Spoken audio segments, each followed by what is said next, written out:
a sort of fairly intensive period of self-inquiry, where every time I'd say I go, oh, there's I again. I said it again, and I'm feeling this, and I'm doing this, and it was it's almost like a game of the conditioning. It's just that being aware of the conditioning of the mind, because the subconscious mind just assumes so much. It is perfectly normal. Like the human brain cannot even process what it sees in a room. Inaccuracy is too much information. So the brain summarizes everything, and it summarizes what it is, what this experience is, what this appearance of feeling like a separate I is.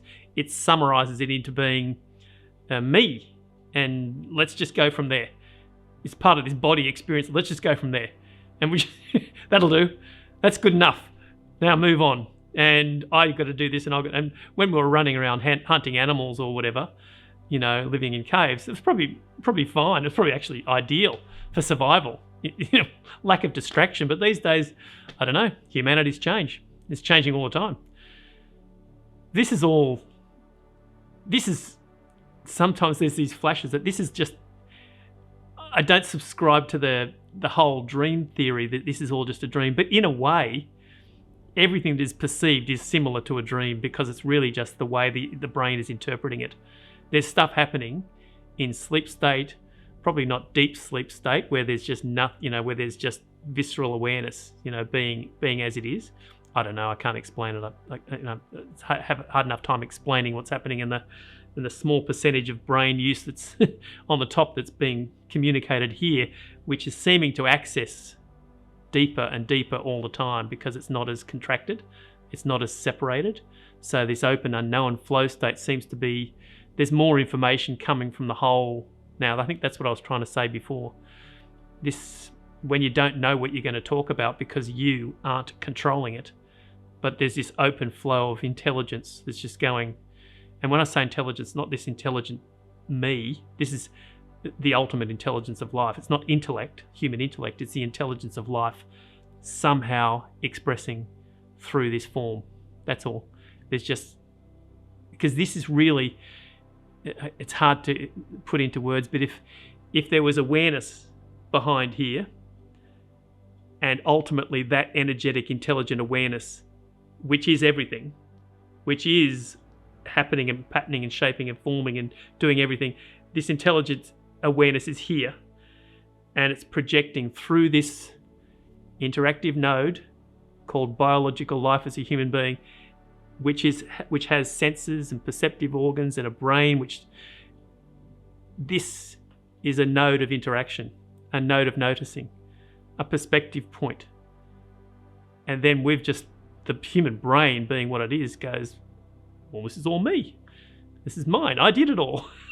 It's like the complexity of what's flowing through this node is not a separate I. It feels like a separate I because the brain and the instinct and the biological instincts of survival says, I have to control this. I've got to look after it. But when it starts to be looked at, and any time a knowing happens, any time, I think I've got it, happens, it's the red flag to say, okay, relax. Relax into unknowable, because that's finite. Whatever you think you know is finite. It's probably based on what you think you've learned as this separate person. So be very careful of that. You don't really need to be careful of course. I'm just joking around.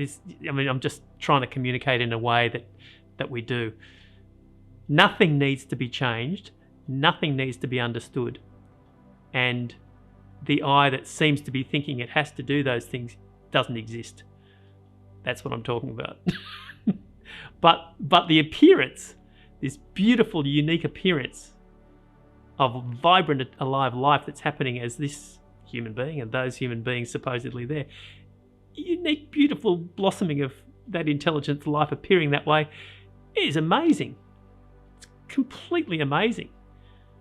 That is almost more celebrated as a separate. I like being a separate I when it's not a separate I. It's like, I love having the experience of being this appearance of a separate I. It's amazing. It's so unique.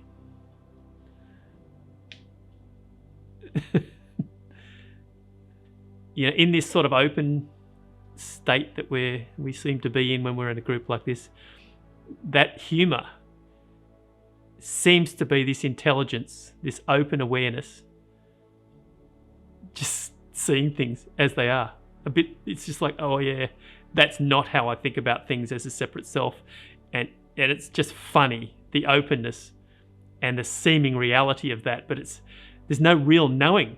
When you're laughing at something, you're not knowing because you're just sort of in this open state, whereas there's just basically happiness and laughter in that moment. It's not really because I now know this. It's just like, oh, because all that stuff, the stuff that it wasn't like that. Oh, isn't that funny? What?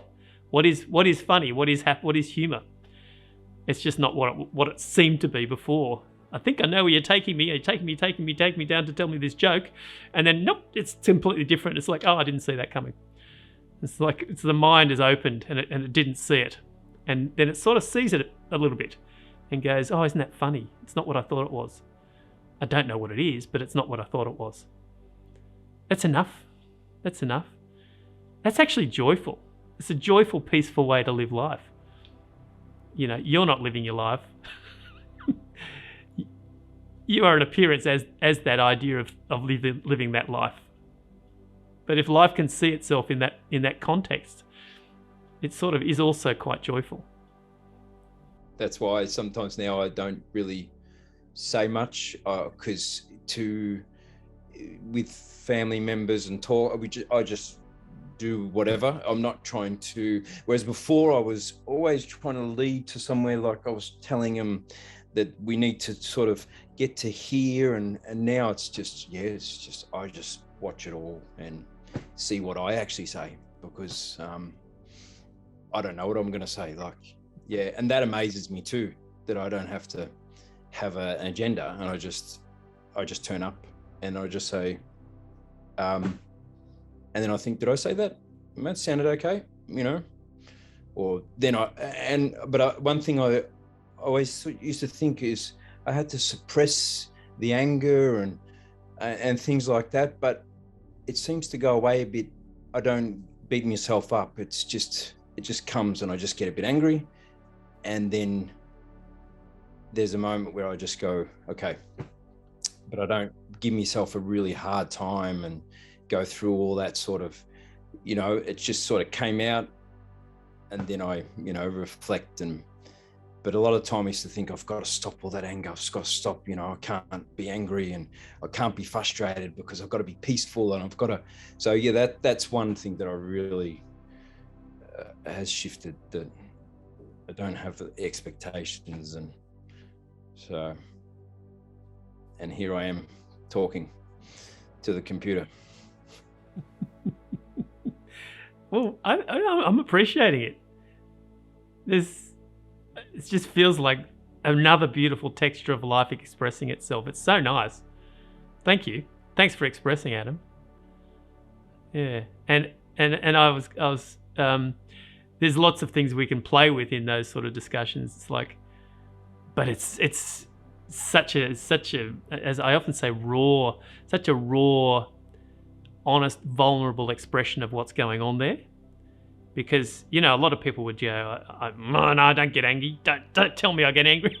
It's like, it's just resistance upon anger, upon trapped trauma, upon psychological. It's like deep, deep, deep stuff. This is all the middle ground I was talking about before, which is so useful to explore in the story of the actor on the stage. Because it's all part of itself. That's part of the resistance that creates the bubble of idea and entity that is so strongly formulated that it doesn't want to break itself down. So it's all part of itself. This is all part of itself. So working on that conditioning or whatever, those ideas of, I've got anger. Anger still arises here. Not so much anger sometimes, but not a lot. But anger can arise here, but it's all every time now. It's quite short-lived. Probably call it more frustration at things not going the way this remnant entity wants it to go. But anytime this can come up, it's seen as that's appearing. It's not seeing as I am angry. There's just anger appearing in this here. And it feels like energy too, John. Like Very much so. It's an energy. It's sort of like, and then there's okay, and then I reflect a bit, and where did that come from? But yeah, it's just an energy, it's sort of an outburst, and it's just, maybe it is frustration too, but it's just always been there, and I've always thought I've got to really sort of suppress it, and now I know the energy, and it's sort of, I can channel it, it's sort of a little bit more clarity where I can,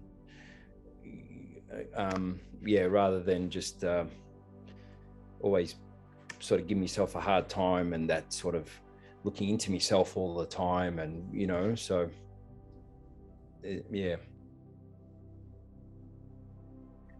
and well, what I found helpful, just as part of this changing of perspective, I suppose I'd call it, is when that stuff is happening and it's still fairly raw, we're just putting into a story now, but the gift is given energetically with a feeling of discomfort.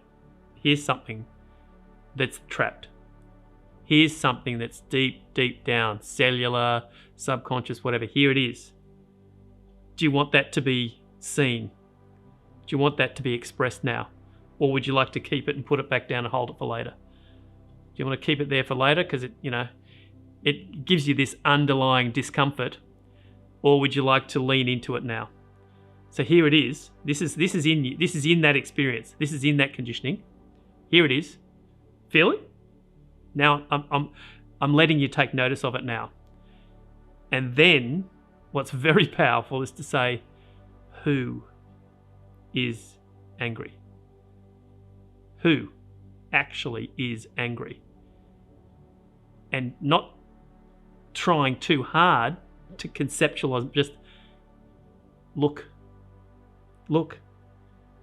Who's angry? And let it rest there.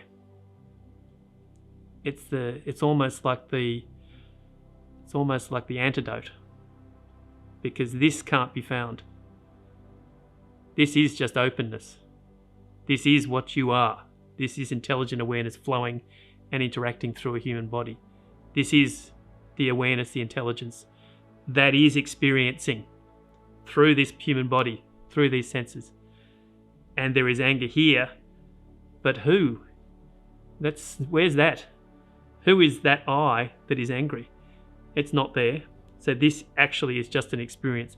This is just energy. And what happens is this floatingly, just peacefully becomes what it is. And this just burns. Because how bad can it be? The feeling, the sensation of that is not going to, you stop if it's too bad. If somebody's really overwhelmed or psychological, this is just a disclaimer. You stop within tolerance, but it's quite interesting how much that can be tolerated. It's quite interesting. And when that's just trusted to be tolerated, if it's just too overwhelming and everything's shut down, just let it go and do it again later. But that can retrain the conditioning to then, that's a new habit. Instead of resisting everything from the habit of being a separate I, a new habit starts to form in this biology, this conditioning, this background awareness, this background interaction as intelligent biology with a brain and whatever happens with the brain. That just becomes a new habit. And the habit is, anytime this appears, it's like, that's just that. And that habit of looking for the I doesn't really need to be done, because that's already sort of part of that habit now. And these things then just become gifts. Ooh, there's a gift there. From a very John experience, I had this peaceful week, and I did some nice meditation. I went to bed that night, had a horrible, all is contracted. I guess they were past post-traumatic stress from the pressure and stress of running and doing everything correctly. And because everything else was open, those things had space to express in the dreams. That's what it feels like. And so at 4:30 in the morning or 3, whatever it was, as I'm talking about what can happen is there's enough awareness now happening here to go, this is the gift. So I got up and went over and sat on my meditation cushion and sat there and just felt it. Allowed it to be felt completely. And it was horrible. It's a horrible feeling. It's like guilt, unworthiness, shame, all these things. It was like, and I'm not good enough, and I didn't actually stuff up. So it wasn't even referencing a moment. I managed to keep the slate clean, but it was the worry and the fear and the unworthiness. And it's like all of these things. Who is the character that's feeling this? Who is the one that might have failed? None of that's real. And that's what we're doing and basically just to finish the story, half an hour, whatever it was completely evaporated. And I don't remember what it was all about. Now that can happen when you just avoid it, but it feels more like allowing. The feeling intensified when I allowed and meditated and opened. The feeling definitely intensified. The full force of it came up. And everything can be seen as that. Those are the gifts. Those are the moments that they're the opportunities when the organism is ready for it.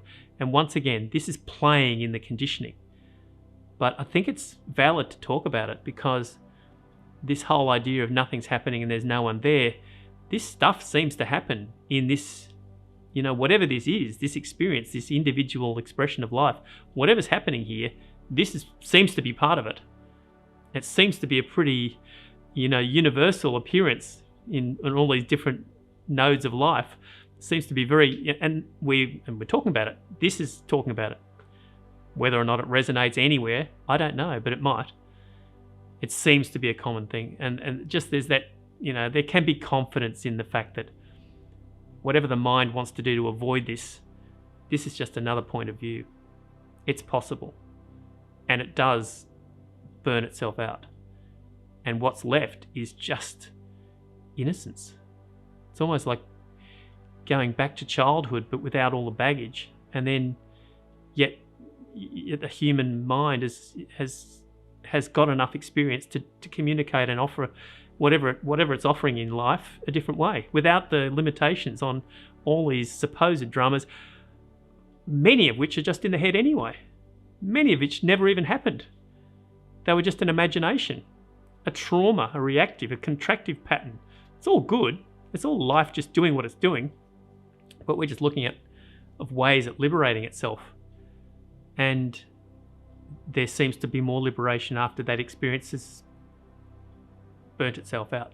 But it's the opposite of dissociation. This is complete inclusive embrace. And it's inclusive embrace of the story even of being I and the feeling of being I. It's okay. It's inclusive embrace of all of those things. You can be an I. You can even live the idea of being an I. It's completely okay as well. Like that's just life. It's not even you doing it. There's no you there. This is another thing I wanted to say is like, one big thing is to ask,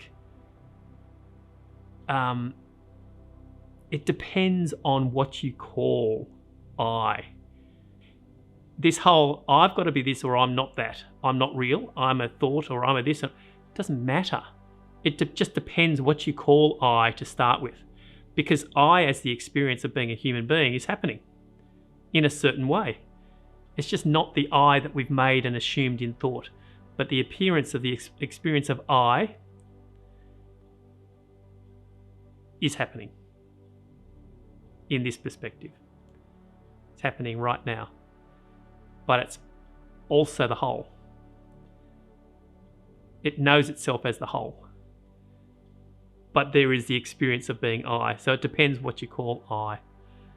I is I is this appearance of perspective. But it's also as the whole. It is also the whole. Ultimately, it's the whole. Ultimately, it's there. It's interacting. We're just seeing I a different way, and we're allowing it to be. But it's not you allowing it to be, really. We could play in those terms.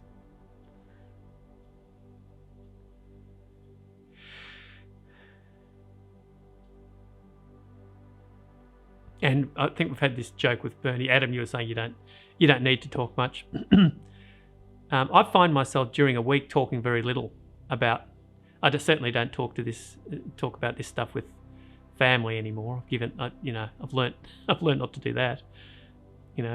The first year or two, I was like, oh, you got to know all this stuff. It's like amazing. I'm going to change you. You got to see it this way too. Don't you see it? How can you not see it? And it's like, oh, what are you doing? What are you doing? No one needs to do anything. That life can, it's just the same life anyway. How are you going, Jane? I don't mean to put you on the spot. I'm just, trying to be inclusive. While you were talking to Adam about the process of allowing anger to release itself, and you were moving your hands with the explanation, I decided to experience, instead of anger, the movement of sadness in this way whilst you were talking. And when I got to the point of asking myself, who is sad, that began to release it. And then when my battery started running out, and after I plugged myself back in, I just feel back online. I feel joyous and grateful and present again. So incredibly grateful. Thank you. Oh, that's a beautiful sort of summary from another perspective of how this can sort of take care of itself. It's sort of, the suggestion is also that the you that you think you are in that story of separation, the sort of story of separate self, thinks it needs to find a solution to itself being that way. But the first point of that, if it's looked for, is actually a story. And the story about who it's actually fixing is also a story. So all of those things are just stories upon stories. But ultimately, there's something before that, which is this open, infinite intelligence that is expressing. I don't think there could be any debate that that's not a possibility. If you look at nature just intelligently growing, doing all the things nature, life does, it seems to be this complete infinite intelligence is doing all this. If that's just looked at, just a walk in nature and look at the patterns, the shapes of leaves, amazing. The complexity and intelligence that's going on, and it knows how to grow and photosynthesize and provide shelter for the other harmony of life it's interacting with. If it's looked at that way, I'm nearly losing the train of thought, by the way. This is one of those other ones. He's off with the fairies again. But that intelligence is actually what's going to fix itself. It's not even going to fix itself, but that intelligence knows when it's interacted with and turned its attention towards these things, who is feeling sad. It's not Jane that needs to fix that or do something with that. This ultimate intelligence, if it's opened and allowed to flow in itself, heals itself. It heals itself. And it's only when that's felt as an open allowing, without answers and without knowing, is when it can open to actually flow in itself and heal itself. That seems to be what happens. How are you going, Anastasia? You still with us? I really related to the waving of the hand that I saw with you, and I sensed some joy. And yeah, there's so much joy that is it enthuses me at the moment, relating to people, and yeah, I'm loving it.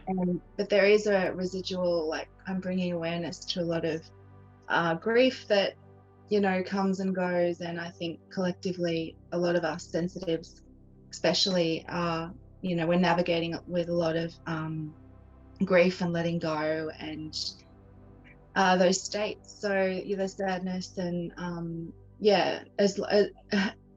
it's good though that there's times where there's joy and laughter and just silliness and lightheartedness, because it makes life a bit more bearable. But yeah, I just I appreciate being here. I'm just really tired, so it's been good to just kick back and really listen and learn. It's all kind of new to me. It's pretty out there. Like, it's pretty wild. It's right out there. As I was saying to Jane, one of the first things, you know, that old I don't know whether it was Clockwork Orange or one of those movies, and it was like or you know, the Pink Floyd or something. It was one of those older movies, and the guy said, "I just turned the dial up to 11," and he goes, "But why does it go to 11? Why don't you just turn it up? Why don't you just mark it up to 10?" He goes, "No, because this dial goes to 11." we're going to 11, and you know, I do sometimes hold back if people are not. I know we've actually, I think you've been to a few discussions. We've had a discussion in the hall together, Anastasia. So I think you mentioned the cosmic joke of it all. It is like the cosmic joke. I have to see things like that sometimes, just to pull back and have that eagle point of view, because it's just all too much. Like, it's just insane. So yeah, that was really helpful to discuss. Yeah. The more it's open, the more infinitely possible and embracing, all-encompassing it is. So the ideas of things like reincarnation, the ideas of negative energy and positive, I'm saying it in these words rather than devils and evil spirits and you know, souls and positive spirits, and I'm just saying energy, this energy that is interacting through human form seems to have a dynamic that either is propagated as part of the human experience or is expressed through the human experience as a node. And what I'm saying is, the more I look into this, as I'm just going to say the more I look into it, the more I think this isn't just human form doing this. It would be a bit like saying this is the only planet in the whole of the vast universe that has any intelligent life on it. That is enough to say, well, you know, look at the intelligence of life that's blossoming on this planet. You know, it'd be very unlikely, I think it's impossible, that there wouldn't be some form of intelligent expression which we could call life elsewhere in this universe. And that's just physicality. That's just the crayons of form, the dense matter. You know, the crayon painting at a kindergarten. I think the complexity of what's possible here is not just happening in dense human form. I think this is just part of an expression that's happening this way. Amazing, intelligent, vibrant, joyful, torturous, suffering, you know, physicality, sensory, all these things are happening in human form. But I'd be very surprised if it wasn't happening in a much broader sense, in a way that these physical brains can't comprehend, in energy perhaps, that's passing through, interacting, playing through this form.